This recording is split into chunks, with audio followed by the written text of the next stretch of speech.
Magkano ang ibabayad mo para makita ang hinaharap? Higit sa lahat, kung nakita mo ng hinaharap, sasamantalihin mo ba ang pagkakataon? O magiging isang nasayang na pagkakataon?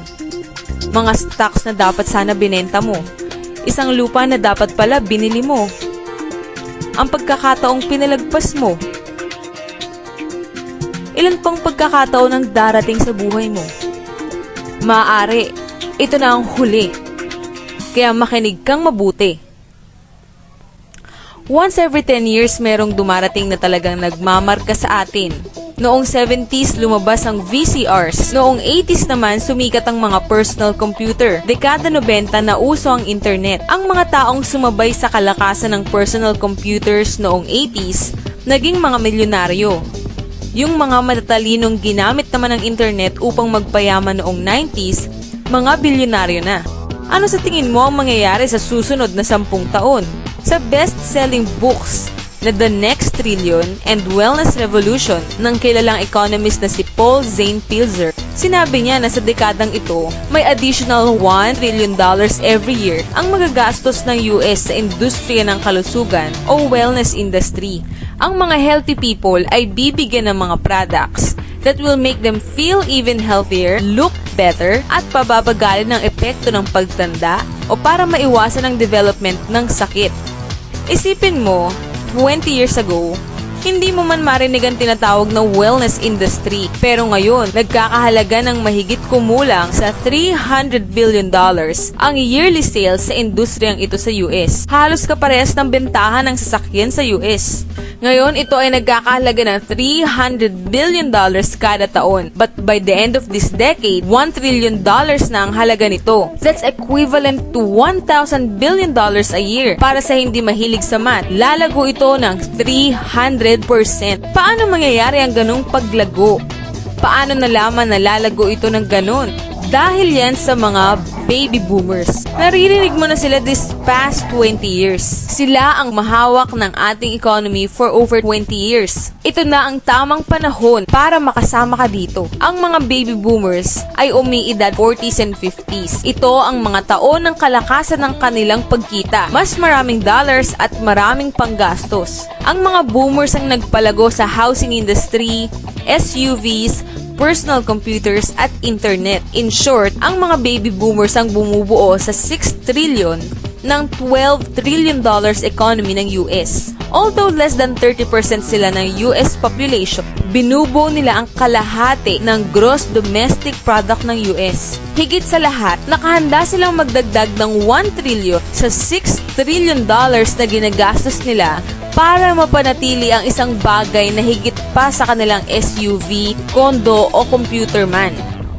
Ang kanilang kabataan. Kabataan, anti-aging, health, wellness. Yan ang next big thing. Sa pamamagitan ng kanilang pagpapatakbo ng kanilang buhay, ang mga baby boomers ay gumagawa ng isang revolusyon sa wellness industry. At ito ay mabilis na nangyayari.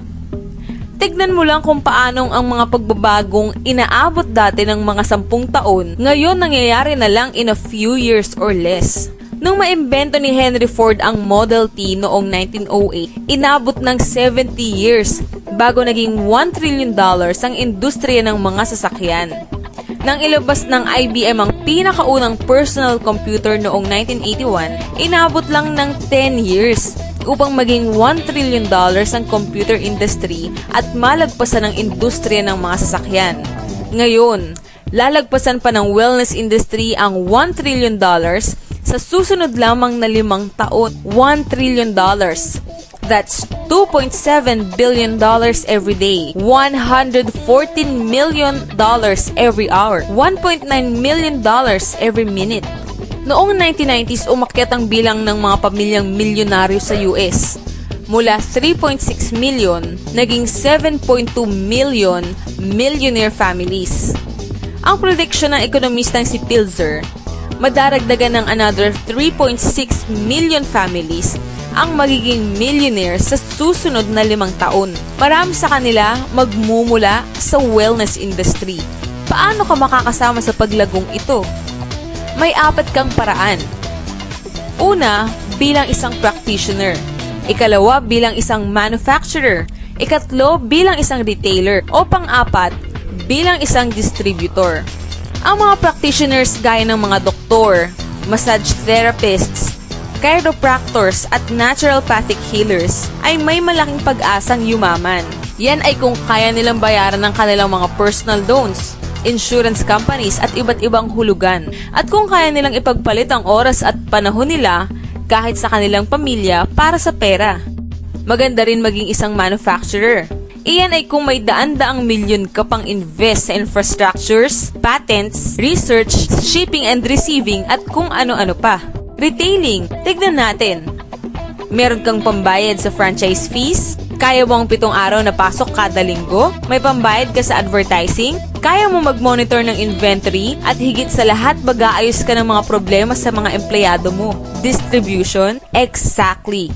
Dahil ang pinakamalaking kayamanan nitong mga nakalipas na 3 dekada ay nanggaling sa mga taong natutong husayin ang pamamaraan ng distribution ng mga bagay-bagay kesa husayin ang pamamaraan ng paggawa ng mga bagay. Gaya na lamang nila Sam Walton ng sikat na Walmart at Fred Smith ng bantog na Federal Express. Pero kung sina Walton at Smith ay nakahanap ng mas magagandang pamamaraan para makarating sa mga mamimili ang mga produktong gusto at kilala nila, ang mga bagong distribution billionaires ng dekadang ito ay yayaman sa pamamagitan ng pag-distribute ng mga products na mas madalas ay hindi pa kilala ng mga mamimili. Ang mga bagong distribution billionaires gaya nila Jeff Bezos ng Amazon.com ay yumaman sa pamamagitan ng pag-educate sa mga mamimili tungkol sa mga bagong products at bagong pamamaraan ng pag-distribute ng mga produkto. Ito ay tinatawag na business at the speed of thought. Better products, better distribution, mas maganda ang opportunity. Bakit? Dahil mayroong 78 million baby boomers na may $1,000 billion in cash na handang gumastos. Gusto nilang mag-drive ng sports cars, mamasyal, mag-enjoy, ayaw nilang tumanda, at handa silang gumastos para lamang manatiling bata, malusog at puno ng buhay. Sa susunod na 5 taon, ang mga US baby boomers ay gagastos para sa mga produktong may kinalaman sa kalusugan. Mula $300 billion ngayon hanggang $1 trillion every year. Handa ka ba? Ang mga taong nagparinig sa iyo ng video na ito ay magpapakilala sa iyo ng isang pamamaraang subok na at successful. Isang pagkakakitaang pwede mong gawing part-time sa bahay na walang involved na malaking investment, walang mga empleyado, at walang sakit ng ulo, hindi gaya ng traditional na negosyo. Isang negosyo na sa iyong spare time, pwede kang kumita mula ilang daang piso hanggang daang libong piso kada buwan. At dahil isang negosyong pwedeng gawin sa bahay, madaragdagan ka ng kita dahil sa mga matitipid mo sa tax. Imagine 1980 ngayon, 25-year-old pa lang si Bill Gates at naghahanap siya ng mga taong makakasama niya sa kanyang bagong itatayong kumpanya. Inaakala niyang magiging isang malaking negosyo ang personal computers. Ikaw, ano naman ang gagawin mo sa panahon ngayon? Tandaan, si Sam Walton ay nagsimula ng Walmart noong siya ay 44 years old. By age 61, siya ng pinakamayamang tao sa mundo. Ikaw, anong excuse mo? One thing is for sure. Kung napanood mo ang video na ito at kung nakinig ka, hindi mo pwedeng sabihin na hindi mo ito nalaman. Kapag ang mga anak mo at mga apo mo nagtanong tungkol sa mga naging mayaman noong early 21st century, anong sasabihin mo sa kanila? Are you going to explain kung paanong sinamantala mo ang pagkakataon kaya't umasenso ka? O lagi ka nalang magdadahilan sa kanila kung bakit mahirap ang buhay ninyo? Ang mga impormasyon dito ay tunay. Ang timing ay tunay. Ilang pagkakataon pa ang darating sa iyo. Ano man ang gagawin mo, huwag na huwag mong palalagpasin ang isang ito.